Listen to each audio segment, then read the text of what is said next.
그래서 이제 열왕기하를 통해서 우리에게 은혜를 주고 계시는데, 엘리야 선지자가 이제 하나님의 은혜 가운데 해오리 바람을 타고 이제 하늘로 승천했지 않습니까? 승천하고 나서 우리 하나님이 말씀하신 대로 엘리사가 엘리야 선지자의 그 직을 계승한 참 선지자임을 여러 사건을 통해서 보여줍니다. 대표적인 사건이 뭡니까? 엘리야가 승천하고 나서 그 겉옷으로 요단물을 칩니다. 치고 이 겉옷으로 요단물을 친다는 말은 거기에 무슨 능력이 있다, 옷에 능력이 있다는 말이 아니고, 이 엘리사 선지자가 누구의 계승이라고요? 그 시대의 하나님의 임재와 그리고 하나님의 능력을 통해서 하나님의 뜻을 선포했던 엘리야 선지자의 사역을 계승하는 사람임을 증언하는, 그래서 겉옷을 침해 연관성을 얘기하는 거고, 그 자체로 물이 열리지 않았죠. 뭐에 따랐죠? 기도에 따랐죠. 그래서 겉옷으로 물을 치며 하나님께, 엘리야의 하나님은 어디 계십니까? 이렇게 하잖아요. 그래서 그 말씀을 통해서 간구할 때에 엘리야에게 역사하시며 능력을 행하셨던 주님이 엘리사에게 역사하셔서 동일하게 어떻게 해요? 요단 강물을 갈라주셔가지고 거기를 이제 건너가게 되는 거죠. 여러분, 성경에서 물이 갈라졌다, 예컨대 홍해가 갈라졌다든지 요단강이 갈라졌다든지 그때마다 여러분들은 생각을 명료하게 해야 됩니다. 어떤 생각을 명료하게 해야 되냐면, 하나님이 물을 가르셨다는 말은 그냥 사람 건너갈 정도로 물을 줄였다 이런 의미가 아니에요. 확실히 갈라서 뭘 만들었다? 길을 만들었다는 뜻입니다. 그래서 홍해가 갈라졌다거나 또는 뭡니까? 또 요단물이 갈라졌다거나 할 때 항상 강조되는 게 드라이랜드예요. 마른 땅. 예? 홍해가 마른 땅이 돼버린 겁니다. 이건 정상적인 길이죠. 요단강도 갈라집니다. 물이 질퍽질퍽한 그냥 무릎 이하의 물 때문에 건너가게 돼, 이런 개념이 아니고 완전히 갈라가지고 어떻게 해요? 그냥 길을 내버리시는 하나님이에요. 그래가지고 건너가게 하신 줄로 믿습니다. 그래서 이 사건을 보고 여리고 출신들, 여리고에서 나와 있던 여리고 선지학교 출신들, 그 선지학생들이, 신학생들이 그 모습을 보면서 건너온 엘리사를 향해서 뭐라고 얘기합니까? 아유, 당신은 정말 엘리야 선생님의 선지자의 계승자입니다 하고 그를 맞이하고 인정하죠. 그죠?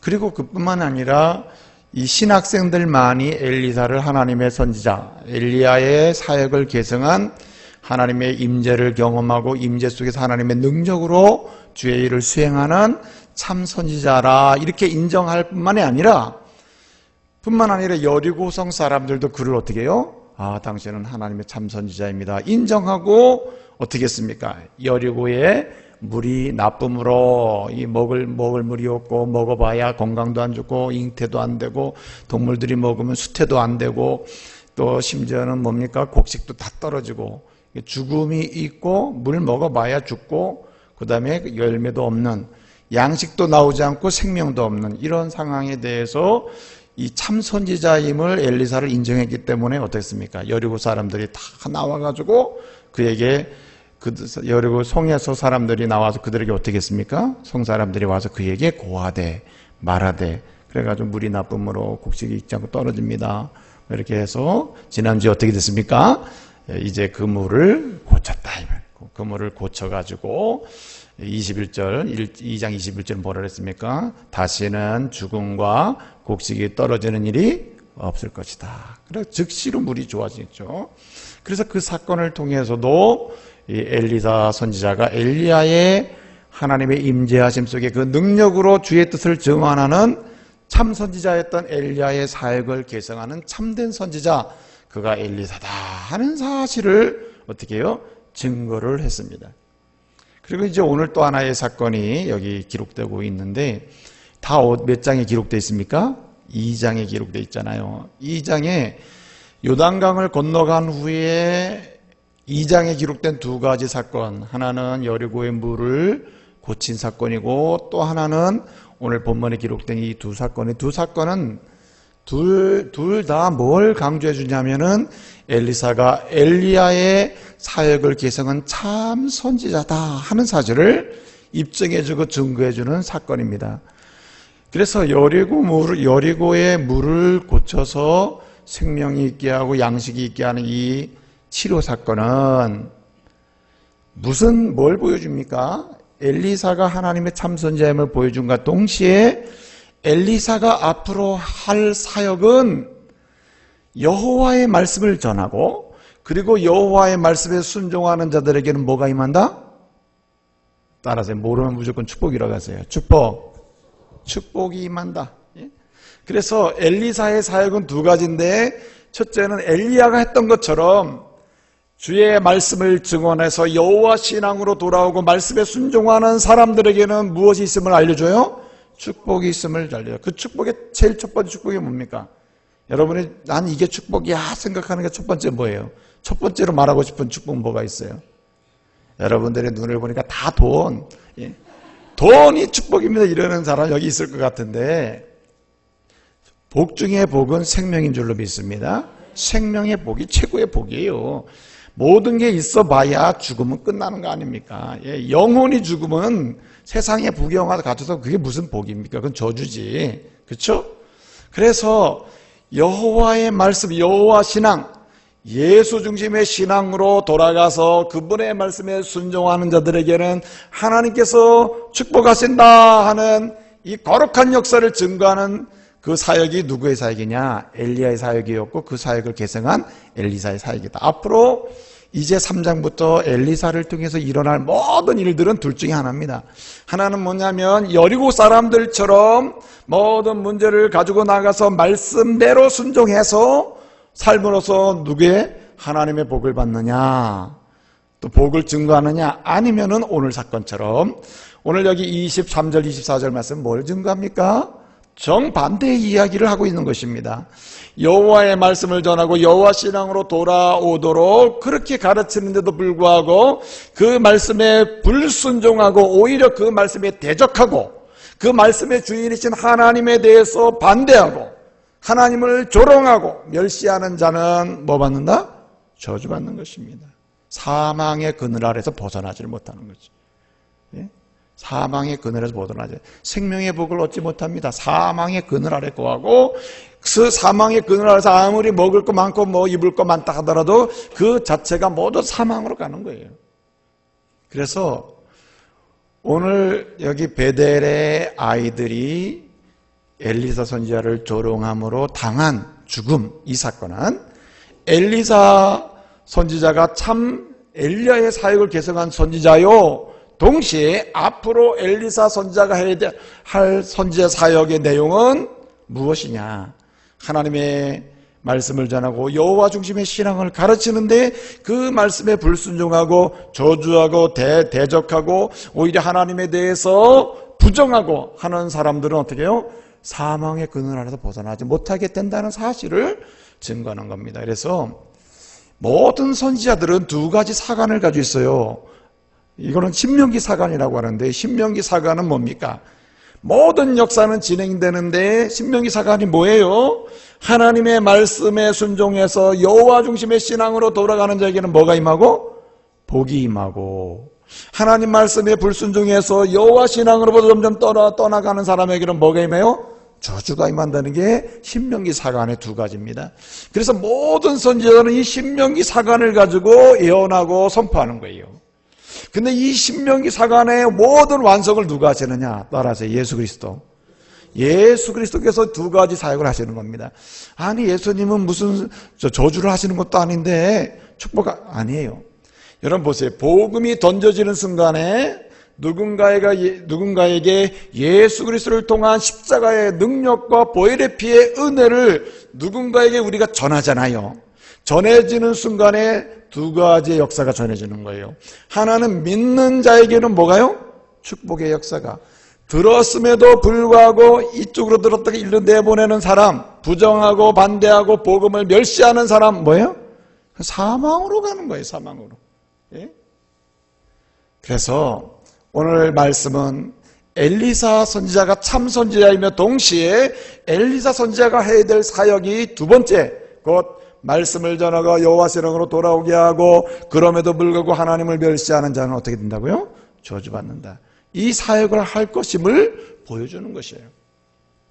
여러분, 믿는 자는 항상 두 가지 사역적 인생을 사는 겁니다. 뭡니까? 그리스도의 복음을 전함으로 믿는 자들에게 뭘 전하는 거죠? 축복이 되게 하는 것이고, 믿지 않는 자에게는 뭘 전해요? 하나님의 심판을 예고하는 것입니다. 예수 그리스도의 재림을 통한 심판을 예고하는 거예요. 그러니까 여러분들은 대단한 사람들이에요. 이 시대의 정말 선지자들입니다. 어떤 사람들이에요? 여러분 복음을 말함으로써 하나는 축복을, 하나는 저주를 말하는 거예요. 하나는 하나님의 은혜의 역사를, 하나님은 심판의 역사를 동시에 선포하는 거라니까요. 예수 그리스도 그분의 이름만 말해도 우리는 두 가지 사역을 동시에 수행하는 거예요. 대단한 사람들입니다, 여러분. 예? 그러니까 여러분, 이런 권세를 가지고 사는 분들, 세상이 우리의 생명을 위협해 너 죽을래 살래 하면서 예수 믿을래 안 믿을래 그런 거 두려워할 필요가 없어요. 왜냐하면 우리의 사역은 하나님의 심판과 하나님의 은혜의 역사를 동시에 시행하고 선포하는 사람들이니까 대단한 사람들이죠. 예? 그렇죠? 예. 아, 이게 좀 재미가 없나요? 예, 상당히 앞에 부분이 있는 몇 분이 굉장히 좋으시네. 주무셔 벌써. 시작도 얼마 했는지 안 됐는데. 자, 저 옆에 있는 분들 축복합시다. 이렇게 축복합시다. 당신은 대단한 사람들입니다. 예, 예. 이게 보통 사람들이 우리는 아닙니다. 그래서 여러분 오늘 말씀해 보게 되면은 여러분 이런 생각을 할지, 야, 엘리사 해도 너무한다. 그 애들이 무슨 잘못 있다고 그러냐 말이지. 그 애들이 말이죠, 이제 이 엘리사 선지자가 여리고에서 이제 나가서 베델로 올라간단 말이죠. 베델로 가는 길인데 그 베델에 있는 성에 있는 아이들이 나와가지고 이 엘리사를 쫓아가면서 뭐 한 겁니까? 지금 이제 대머리여 올라가라 이렇게 조롱을 했다는 말이거든요. 그랬더니 이 엘리사 선지자가 돌이켜 보면서 뭐라 그랬어요? 예? 저주했다 그랬습니다. 저주. 예? 사실은 여기 저주했다는, 우리가 성경에서 저주했다는 말 많이 나오잖아요. 저주했다. 근데 저주라는 말보다는 조롱의 반대로 생각해야 됩니다. 이 말이. 우리가 이제 조롱과 같은 맥락입니다. 이들이 조롱함에 엘리사도 이들을 조롱한 거예요. 생각해 보세요. 엘리사를 조롱하니까 엘리사도 이들을 멸시했다는 표현입니다. 그대로 보응한 거예요. 그랬더니 저주함에, 조롱함에, 멸시함에 동시에 멸시하는 순간에 뭐가 나왔죠? 곰 두 마리. 예? 곰 두 마리가 한 집에 있어. 뭐 엄마금 아빠금 이게 그 개념이 아니에요. 이거는 이 곰 두 마리가 나오는데 무슨 곰이에요? 숫곰이요? 암곰이요? 예? 여러분들 다 경험해 와서 살아봐서 알겠습니다만 여자가 더 지독합니까? 남자가 더 지독합니까? 예? 여러분 생각이 어때요?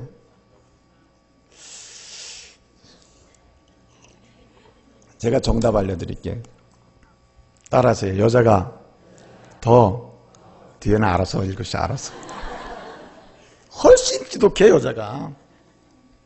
곰도 순놈이 지독할까요? 암놈이 지독할까요? 아니, 그냥 암놈이 지독하다가 하세요. 여러분, 곰도요, 더 잔인하고 지독한 게 뭐냐면 순놈보다 암놈이에요. 암곰이 더 지독해요. 그래서 여기 암곰 여기 나온 겁니다. 아, 이게 진짜라니까요. 말씀이요. 아이, 그렇다고 뭐 사람도 그러겠어요. 그래요. 맞아요. 사람은 그렇지 않겠죠. 제가 제 경험으로는 남자가 더 지독해요. 우리 집에서 내가 더 지독해. 아주 못돼 먹고 아주 그런 게 있습니다. 자, 그런데 어떻든 곰은요, 순놈하고 숫곰하고 암곰하고 따져보면 암곰이 더 지독해. 근데 여기 두 마리 암곰이 나와버린 거예요. 나와가지고 아이들을, 그 아이들 중에 몇 명? 42명을 그냥 찢었다. 그래서 그냥 죽였다는 얘기죠. 찢어서 죽인 거예요. 이거 굉장히 무서운 저주죠, 사실은. 뭐, 근데 엘리사가 그 곰 나와서 찢어 죽여라 이렇게 한 것도 아니에요. 그냥 멸시한 거예요. 너희 나를 멸시하니? 그래, 나도 너희를 멸시하겠다. 그냥 멸시해버린 거야. 그냥 무시해버린 거예요. 조롱해버린 거예요. 동시에 같이. 맞받아친 거죠. 그랬더니 그냥 하나님께서 곰을 두 마리 보내가지고 그냥 그 중에 몇 명? 42명을 죽인 겁니다. 그리고는 어떻게 됐습니까? 베델을 거쳐서 그는 어디로 갑니까? 오늘 여기 말해서 갈멜산으로 갔다가 갈멜산에 다시 사마리아 와서 사마리아에서 이제 3장 가보면은 선지자 사역을 계속한다. 막 이렇게 얘기가 되고 있는 거거든요. 여러분 생각에 너무하지 않습니까? 애들이 뭘 한다고? 그래서 여러분 생각에 애들이 성에서 놀다가 밖으로 나왔다가 마침 들어오는 사람이 대머리인 걸 보면서 애들 놀리는 거 있잖아요. 그렇죠? 애들은 잘 놀리잖아요. 뭐 이렇게 보면서 그런 걸 가지고 그냥 저주라는 사람이 그게 선지자입니까? 이렇게 말하고 싶은 분이 여기 있을 거라고. 그렇죠? 그런데 그런 게 아닙니다. 이 말씀은 핵심이고 축약이고 진리를 말하는데 핵심적인 걸 전하는 거지 배경 설명을 충분히 하는 게 아니에요. 배경 설명 충분히 하면 성경이 뭐 몇 건데도 모자르죠. 66권은 쫙 해가지고 우리가 들고 다니기도 좋고 할렐루야 얼마나 좋습니다. 이거보다 더 듣고 힘들어 사실은. 예? 뭐 이렇게 되면 들고 다니겠어요? 또 너무 가벼워도 이게 되겠어요? 예? 이렇게 해가지고 요 정도 되면 한글 성경은 딱 우리가 들고 다니기 좋고 영어 성경 들고 좋고 히브리어 헬라 성경 딱 들고 다니기 좋다니까. 할렐루야. 얼마나 좋은지 몰라요. 그런데 제가 드리고자 하는 말은 뭐냐면 이렇게 모든 배경을 다 설명해서 하면 여러분 이해가 잘 됐을 텐데 말씀은 그렇지가 못했다는 거죠. 말씀은 충분히 진리를 증언하는 데 핵심적인 말씀을 성령의 감동으로 우리에게 주고 있음을 믿으시길 바랍니다. 다시 말씀을 드리면 동네 애들이 아주 어린 꼬마들이 나와서 놀다가 성 밖으로 나와 놀다가 엘리사가 지나가는 거 대머리 가네? 이래가지고 대머리에 올라가라 대머리에 그러지 않았다는 얘기죠. 이 말의 의미는 무슨 얘기냐? 이런 겁니다. 여러분 잘 들어보세요. 베델이라고 하는 것은 북쪽 이스라엘이 세워질 때부터 뭐가 세워졌냐면 금송아지가 세워졌어요. 여로보암이 북쪽 이스라엘을 세웠잖아요. 남과 북으로 갈라질 때. 그때 베델과 단, 베델은 남쪽 유다, 남쪽 이스라엘하고 이 경계선 지역에 있는 도시입니다. 그리고 단은 북쪽 이스라엘의 맨 꼭대기에 있는 도시예요. 그러니까 단하고 베델이라는 곳에다가 금송아지를 둬가지고 섬기게 한 겁니다. 왜 섬기게 했어요? 그냥 뒀다가는 남쪽 이스라엘로 다 가서 뭐 명절 때마다 갔다 온다고 다 국경선 넘어가면 나중에 안 올 수도 있잖아. 또 남쪽 유다 갔다 오면 좋은 소식 많이 듣고 봐가지고 반란을 일으킬 수 있는 것이고 안 되잖아요. 그러니까 금송아지 2마리를 만들어서 단과 베델을 만든 겁니다. 그 뒤로 이 베델이라고 하는 동네는 어떤 동네가 되냐면 우상숭배의 중심지가 되고 그리고 우상숭배의 핵심적인 모든 간섭이 다 거기서부터 나오는 겁니다. 그러니까 그곳에서 자란 아이들이 어떻게 됐겠어요? 우상숭배에 빠져서 우상에 빠지고 미신에 빠지고 반하나님 정서와 반율법주의, 반성경주의, 반여호와 신앙으로 돌아선 거예요. 그래서 여기 작은 아이들이 나와서 놀랬다 그랬잖아요. 그 아이들이라는 말은 히브리어로 우네아림이라 그래요. 우네아림. 한번 따라해 보세요. 우네아림. 뭐 운다. 그렇게 그냥 기억해서 좋습니다. 우네아림. 우네아림이라고 그랬는데 이 복수입니다. 어쨌든 우네아림이라는 말이 있는데 이게 아이들이라는 말인데 이 말은 성경에서요. 여러분 요셉이 국무총리가 처음 될 때 몇 살이 되죠? 예? 예? 30이죠. 그때 이 30살 먹은 요셉을 가르칠 때도 뭐라고 불렀냐면은 우네아림이라고 부른다고. 예? 그리고 심지어는 뭐 사사기를 보게 되면 말입니다. 아이가 태중에 있어요. 태중에. 지금 아이가 태에서 막 놀고 있어. 그 태중에 있는 아이들을 가르칠 때도 뭐라고 불러요? 우네아림이라고 부른다니까. 그리고 아이가 태어났어요. 막 태어난 아이도 우네아림. 또 젖을 먹고 자란 아이도 우네아림. 젖을 먹고 막 먹다가 젖을 뗀 아이도 우네아림. 그러니까 이 단어는 태중에 있는 아이로부터 시작해가지고 한마디로 얘기해서 나이 많은 청년에 이르기까지 영아기, 유아기, 아동기, 소년기, 청년기, 요즘으로 심리학적으로 말하면 그렇다 이거죠. 영아기부터 몇 년기까지? 청년기까지를 전체를 아우르는 말이 뭐라고요? 우네아림이요. 성경에서 그렇게 쓰여 있습니다. 그 다음에 그 앞에다가 뭐가 붙었죠? 예? 작은이라는 말이 붙었잖아요. 이 작은이라는 말은 케타님이라는 말인데, 이 말은 두 가지 의미가 있어요. 하나는 그냥 나이가 어리다는 의미가 있고요. 그러니까 우네아림이라는 말 자체나 케타님이라는 그 말 자체나 같은 말이에요. 사실은 의미가 같아요. 근데 정말 두 번째 의미도 또 있어요. 두 번째 의미가 뭐냐면은, 무슨 의미냐면요, 시편 90편 10절이나 예컨대 뭐 에스겔 20장 43절 보면 쭉 나와요. 이 어떤 의미로 쓰였냐면은, 요 작은이라는 말이 원래 어원적 의미가 뭐냐면 더럽다는 뜻입니다. 더럽혔다. 그 다음에 미혹됐다, 이런 뜻이에요.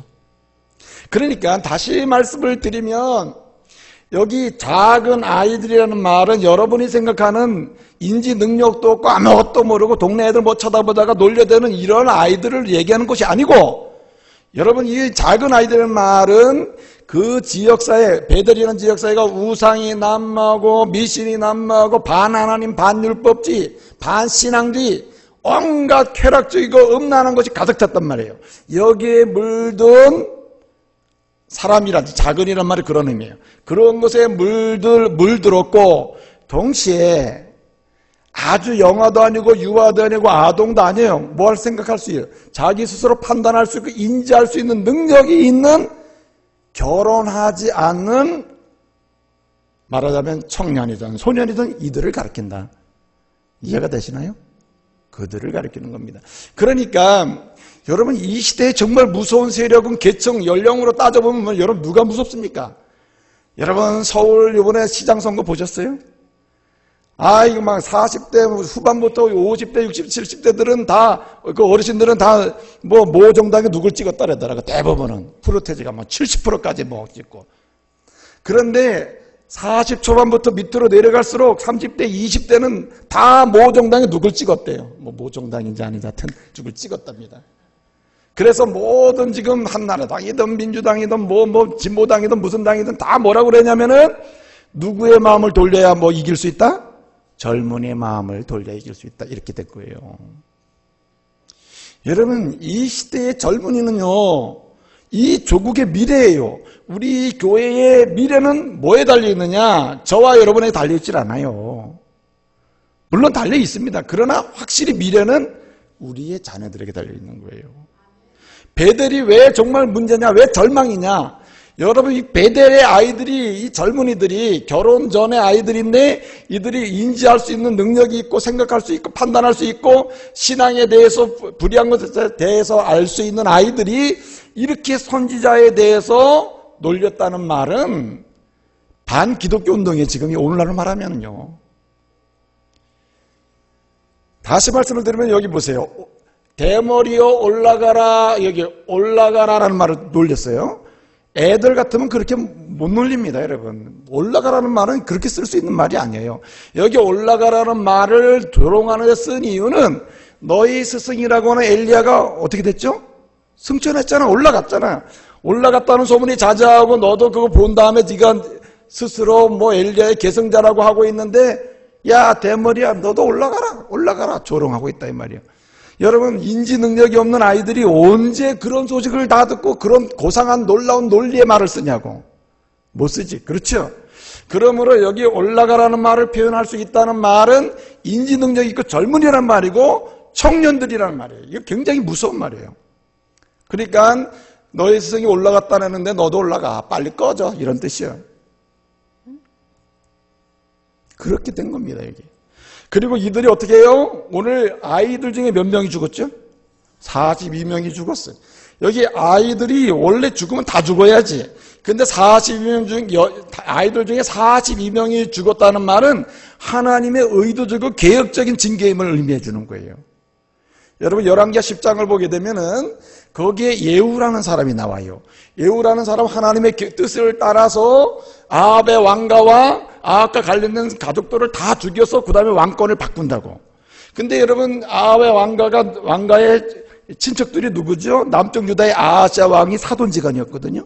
그런데 이 예후가 아하시아 왕, 남쪽 유다 아하시아 왕, 아합 왕의 사돈지간인 사람들을, 그 아하시아 형제들을 다 죽입니다. 몇 명 죽였죠?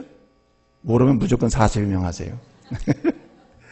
그래서 열왕기하 40장을 보게 되면은 거기 42명을 죽였다 이렇게 되어 있어요.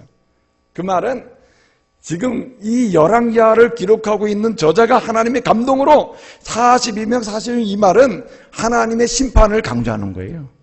하나님께서 아이들이 그냥 놀린 거 가지고 심판을 그렇게 하시겠어? 그런 하나님 아니시죠. 이 말은 다시 정리하면 이렇습니다, 여러분. 굉장히 중요한 일인데 베델에 있는 젊은이들이 우상에 푹 빠지고 쾌락에 푹 빠지고 음란에 푹 빠져서 반 기독교 반 여호와 신앙 반 성경 하여튼 오늘날은 반 기독교 운동의 그룹이 생긴 거예요. 그들이 이제 엘리사가 엘리야의 선지자직을 계승해가지고 말입니다. 그래서 주의 일을 한다고 지금 이렇게 여리고에서 기적의 사건을 일으키고 또 베델로 오고 있으니까 이들이 집단으로 나가서 뭐 하는 거예요 지금? 오늘날 말하면 시위하는 거야. 시위. 길에 서가지고 시위하는 거예요. 물러가라 물러가라 엘리사는 물러가라 하는 거예요. 그 숫자가 얼마나 됐겠어요 여러분? 숫자가 딱 42명이겠어요? 그럼 그렇게 쓰지 않죠. 아이들 중에 42명이니까 무리가 많은 거죠. 그 시대의 시위대는 몇 명 정도 모이는지 모르지만은 많은 청년들이 청년 시위대가 나와가지고 엘리야에게 항의를 하는 거예요. 그렇게 지금 도전을 하고 있는 것입니다. 그 중에 제 생각에는 왜 하나님은 40명을 죽였어요? 주동자 40명과 주동자. 오늘 항상 주동자가 있잖아요. 대표적으로 막 선동하는 사람들. 아마 주동자가 40명이었던 것 같아요. 내 생각에는. 하여튼 40명 그 중에서 뽑았잖아요. 하나님 심판을 그렇게 해버리시는 거죠. 그리고 이 사건을 통해서 엘리사는 하나님의 참다운 종이요. 앞으로 엘리사는 하나님의 말씀을 증언하고 하나님께로 돌아오도록 사람들을 초대하는 이 거룩한 사역을 할진데 이 사역에 불순종하는 사람, 말씀을 거절하는 사람, 이와 같이 못한다고요? 심판을 받을 것임을 오늘 말씀은 보여주고 있는 것입니다. 여러분 여기 오늘 대머리이신 분들이 좀 몇 분 계신데 대머리가 이게 상당히 그죠? 여러분 성경에는 대머리가 두 종류의 대머리가 있어요. 대머리가 이제 두 종류의 대머리가 있는데 첫 번째 대머리는 죄송합니다. 대머리 얘기해가지고 대머리 원래 두 종류 아닙니까? 대머리는 이렇게 이 주변 요 머리하고 여기 앞에가 이렇게 대머리인 사람. 그래서 한 요 정도 대머리 된 사람 이렇게 해가지고 이렇게 대머리 된 사람. 그래서 머리가 여기는 남아 있어요. 이런 사람이 대머리가 하나 있어요. 레위기에서는 레위기 13장에 보면 대머리 설명하고 있는데 레위기에서는 요 대머리를 뭐라고 불렀냐면 이마대머리라고 했어요. 이마대머리. 따라해보세요. 이마대머리. 이마대머리라고 이렇게 했어요. 요거를 이제 히브리어로는 낌네아흐라고 그랬거든요.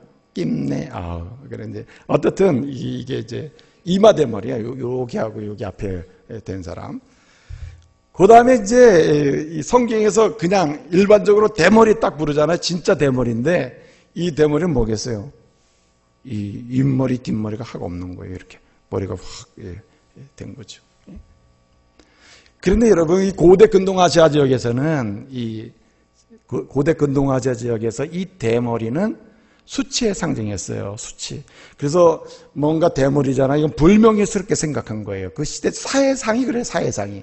불명예스럽게 생각한 거예요. 그래서 누군가가 대머리인데 그 앞에서 대머리에 대한 이야기를 언급하는 것은 그를 뭐 하는 거예요? 그 조롱하고 무시했거든요. 인격을 무시해버리는 거죠.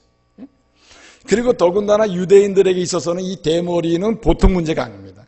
제가 좀 전에 말씀드렸지만은 이 레위기 13장에 보게 되면은 거기 이제 뭐가 나오냐면은 문둥병, 오늘날 말은 나병이죠. 나병에 관한 이야기가 나와요. 나병은 부정하잖아요. 부정한 거에 대한 이야기가 나와요. 그런데 이 부정한 것에 대해서 이야기 나올 때 대머리 하면은 유대인들은 나병과 연관시켜 생각하는 경향이 있어요. 그래서 대머리인데 예컨대 뭡니까? 이렇게 옆머리, 앞머리 벗겨진 건 그건 이마대머리니 그것은 부정한 게 아니라 그건 정한이라 이렇게 말씀하고 또 예컨대 여기 뭐 이렇게 확 벗겨진 이것은 그건 대머리니 그것도 정한이라. 그러나 그 머리에 희고 붉은 색깔의 반점이 생기기 시작하면 그걸 뭘로 봐야 된다 그랬죠? 나병이니 그것은 곧 부정한 것이니라 했습니다. 그러니까 어쨌든 일반적으로 대머리든 뭐 이마대머리든 무슨 대머리든 뭐 이 까레아흐라는 말이 그냥 일반 대머리를 가리켜요. 히브리어는 까레아흐. 일반 대머리든 뭐든 상관없이 대머리를 가지고 얘기하면은 그냥 일단은 수치스럽고 불명예스럽게 만드는 것이고 동시에 이스라엘 사람들이 이 대머리를 가지고 얘기하잖아요. 그 말은 은근히 무엇과 연결시키고 싶은 거죠? 부정하다 당신 부정한 사람이요 라고 연결시켜서 얘기하고 싶은 사람들이 대머리를 얘기해서 당신은 확실하게 이러고저것 얘기한 건 아니지만 당신은 죄진 거 아니야? 뭐 등등 이런 식으로 연결을 시켰다 이 말이죠. 왜냐하면 나병은 죄의 특성을 잘 보여주는 죄를 상징하는 것과 연관을 해서 성경은 종종 말씀하기 때문에 그렇게 오해를 불러일으킨다 이거죠. 그런데 이들이 대머리를 말입니다. 대머리여 올라가라 대머리여 올라가라 이랬다는 말은 첫째는 당신이 무슨 엘리야의 계승자냐 당신은 엘리야의 계승자가 아니여 라는 부정을 하는 거예요. 왜 그런 거 하니? 열왕기하 1장 8절을 보게 되면은 1장 8절 한번 읽어볼까요? 1장 8절 열왕기하 1장 8절 한번 보겠습니다. 1장 8절 다 같이 읽습니다. 시작. 그들이 그에게 대답하되 그는 털이 많은 사람인데 허리에 가죽띠를 띄었더니 하니 왕이 이르되 그는 지셉 사람 엘리야로다 했어요. 이게 무슨 얘기냐면은 아하시아 왕이 이제 난간에 떨어져서 병이 들었거든요. 그랬더니 에그론의 신인 바알 세부백에 가서 물어보라고 신하를 보내요. 그때 엘리야가 하나님의 말씀을 듣고 그 신하들을 만나가지고 뭐라 그러죠? 너는 도로 돌아가가지고 네 주인인 아하시아 왕이 뭐 하세요? 너는 절대로 살아가지 침대에서 내려오지 못하 죽는다는 얘기죠. 그럴 때 이 왕이 뭐라 해요? 그 사람이 어떻게 생겼디? 하니까 뭐라 해요? 첫째는 털이 많고 둘째는 가죽띠를 띄었습니다. 그러니까 아하시아 금방 알아봤어요. 아이 그건 분명히 엘리야야 이렇게 하는 거예요. 여기 털이 많은 사람이라는 말인데 털이 많은 사람이라는 말이 뭐냐면 히브리어로 말하면요 이런 말입니다. 빨세아르라는 말이거든요. 빨세아르. 이 빨이라는 말은 주인이라는 말입니다. 주인. 그러니까 사람 또는 주인. 그래서 사람, 털이 많은 사람 할 때 빨이고 그 뒤에 세아르라는 말은 털이 많다는 뜻인데 원래 세아르라는 말이 명사입니다. 뭘 가리키냐면 머리카락을 가리키는 말이에요. 머리카락. 그러니까 1차적으로 털이 많은 건 확실해요. 털이 많은데 머리도 긴 겁니다. 엘리야는 머리가 길어가지고 벌써 딱 보면 알겠죠. 아이고 엘리 선지자님이구나 이렇게 아는 거죠. 그런데 베델 사람들이 엘리야를 부정하는데 뭐라 그래요? 네가 대머리인 주제에 엘리야의 계승자라고 말 같지 않는 소리 하지 마라. 엘리야는 뭐예요? 머리가 긴 사람이잖아. 너는 대머리인 주제에 뭐야 얘 너 승천하고 말아버려 이러면서 비난을 하는 것이죠. 그러니까 여기 대머리여 비난은 첫째는 엘리야의 계승자가 될 수 없다는 말을 부정하는 것이 그렇게 부정하는 것이고 둘째는 뭐 하는 거예요? 수치스럽게 만드는 거예요. 인격을 모독해버리는 거예요. 너는 사람 같지 않는 사람이야. 이 근동아시아 지역 이 시대에 이 대머리가 뭘 한다고 그래? 죄송합니다. 대머리 자꾸 얘기해서. 그렇게 얘기하고 세 번째는 뭘 얘기하느냐? 세 번째는 이스라엘 사람들이 이 말을 하는데 뭐예요? 넌 죄인이야. 못돼 먹은 사람이야. 별볼이 없고 부정한 사람이야. 이런 식으로 비난하는 거예요. 그러니까 이 베델에 있는 젊은이들이 얼마나 털었겠으면 하나님의 선지자에 대해서 이토록 쓸 수 없는 말을 써서 지독하게 멸시하고 경멸하고 그리고 그렇게 욕되게 하느냐 말이에요. 이건 베델의 청년들이 타락의 정도가 보통 타락이 아니라는 것을 의미하는 것이죠. 엘리사는 그래서 뭐라 그럽니까? 아유, 저 기분 나빠가지고 저주한다 하니까 저주 그냥 했습니까? 따라서 여호와의 이름으로 저주합니다. 이 말은 니네가 날 욕해? 그래 너는 죽어봐 해가지고 저주하는 개념이 아니라 그들은 대머리여 올라가라 이렇게 나를 조롱했으나 너희가 조롱은 너희 심령을 꿰뚫어 본 거예요. 젊은이들의 심령을. 그들은 엘리사를 대상으로 하는 게 누구를? 하나님을 대적해 싸우는 거예요. 그러니까 하나님을 대적한 사람들에 대해서 엘리사는 너희가 하나님을 대적해 내가 그 하나님의 이름으로 너희를 명한다는 거예요. 그렇게 해서 저주를 하는 것이에요. 사랑하는 믿음의 가족 여러분, 이 시대는요 정말 어두운 시대가 됐습니다. 오늘 이 말씀 여러분 기억하시면서 두 가지를 하셔야 돼요. 말씀이 시간이 지나서 많이 장세게 말씀 못 드리니 두 가지 명심하세요. 첫째는 이 시대가 하나님의 시대로서 하나님의 거룩한 영광을 선포하고 그 나라의 은혜를 충만히 누리는 시대와 사회를 만들기 위해서는 어떻게 되느냐? 다음 세대를 키워야 돼요. 젊은이를 키워야 된다고요. 태중에 있는 아이로부터 결혼하기 전까지 그 은혜 아림인데 그 사람들을 어떻게 해요? 키워야 돼요. 이들을 위해서 투자를 해야 돼요. 그들이 타락하고 음란하고 쾌락적이면 이 미래는 희망이 없는 것입니다. 이 조국에 희망이 없어요. 교회에 희망이 없는 것입니다. 그러므로 어떻게 해야 됩니까? 첫째, 이 부모 세대인 우리는 첫째 뭘 잘해야 되느냐면은 첫째는 우리 자라나는 세대와 젊은 세대를 위해서 어떻게 해요? 전심전력 우리가 배우고 가르쳐야 됩니다. 할렐루야. 베델의 부모들이 못한 게 바로 그거. 베델의 부모들이 실패해요. 가르치지 않았으므로 그들은 자연스럽게 우상을 따라가고 음란한 것을 배운 것입니다. 여러분, 오늘 이 시대에 얼마나 이 어두운 시대가 됐어요. 그러므로 어두운 시대에 우리는 세상의 지식으로 뭔가를 결판내려고 하기 전에 우리는 하나님의 말씀을 우리 스스로 배우면서 어떻게 해요? 가르쳐야 되는 거예요. 가르칠 때에 다음 세대가 이와 같은 은혜 아림이 안 나올 수 있다 이거죠. 하나님이 기대하는 젊은 세대, 새벽 이슬 같은 젊은이들, 예?